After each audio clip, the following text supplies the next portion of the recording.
Ketika kemudian Allah Subhanahu wa taala itu memberikan uh, kelebihan, memberikan kemuliaan, lalu kemudian Allah Subhanahu wa taala itu memberikan kepada ahli kitab satu kelebihan dibandingkan umat lain atau bangsa lain.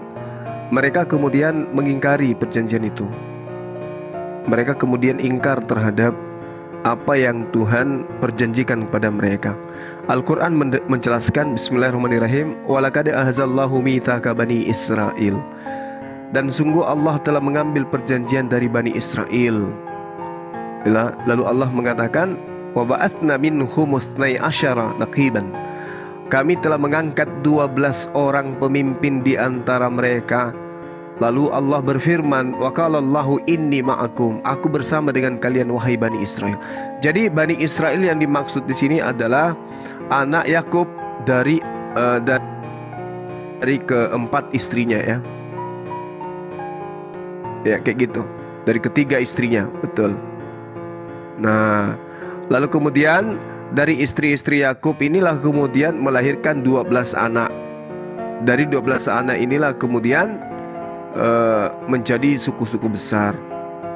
Nah, kemudian Allah perintahkan kepada mereka, lain aqamtumus shalah wa atumuz zakah wa amantum bi rusuli wa azzartumuhum wa aqradtumullah qardan hasana.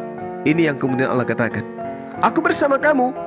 Sungguh jika kamu melaksanakan perintahku untuk sholat dan menunaikan zakat, serta beriman kepada utusan-utusanku, rasul-rasulku, dan kamu bantu mereka, dan kamu pinjamkan kepada mereka pinjaman yang baik, pasti aku Tuhan akan menghapus semua dosa-dosamu.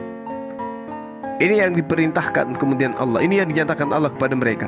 Tetapi kemudian mereka melanggar perjanjian itu. Fabima nakhdihim mitsaqahum la'annahum wa ja'alna qulubahum qasiyah. Tetapi karena mereka melanggar janjinya, maka kami melaknat mereka dan kami jadikan hati mereka keras membatu.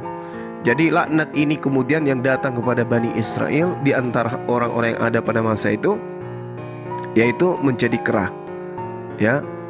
Kunu kiradatan khasiin. Mereka kemudian kami jadikan sebagai kerah yang hina. Nah, tidak kemudian Anda membaca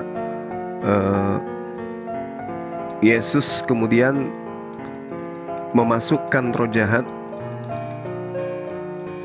ke dalam 2000 ekor babi.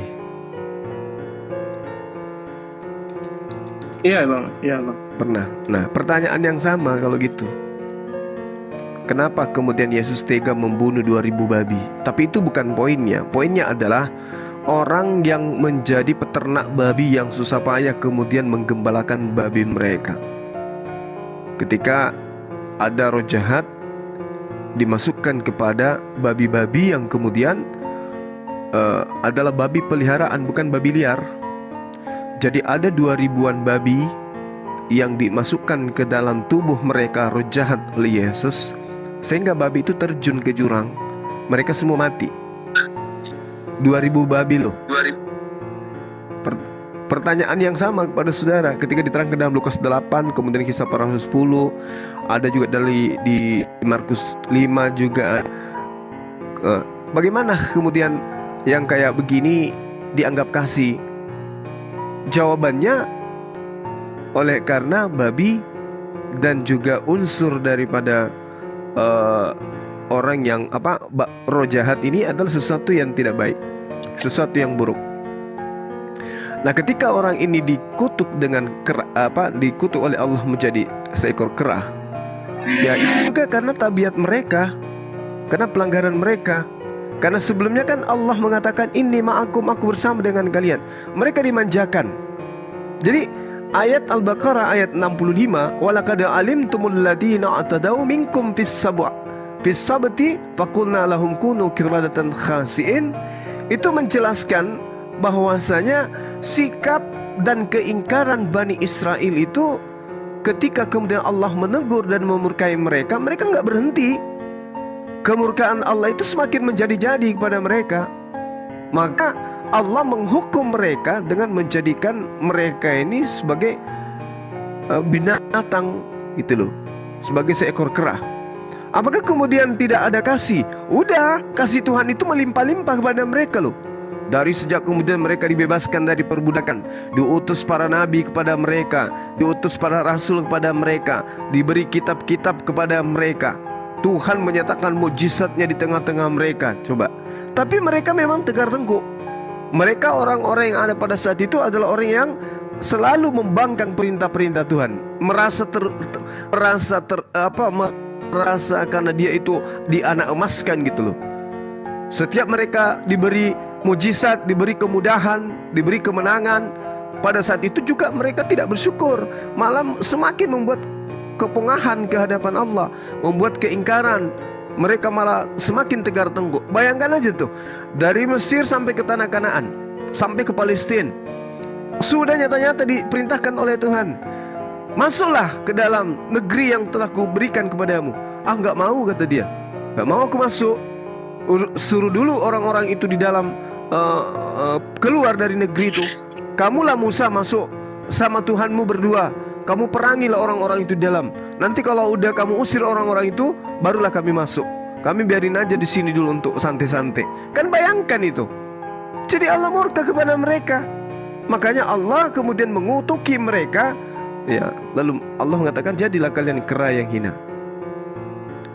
Jadi saya rasa itu bukan masalah poin kasih ataupun apa. Justru Tuhan itu kasih kepada orang-orang itu sehingga itu menjadi pelajaran.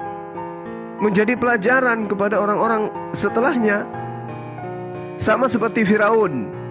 Firaun itu menjadi contoh kepada kita.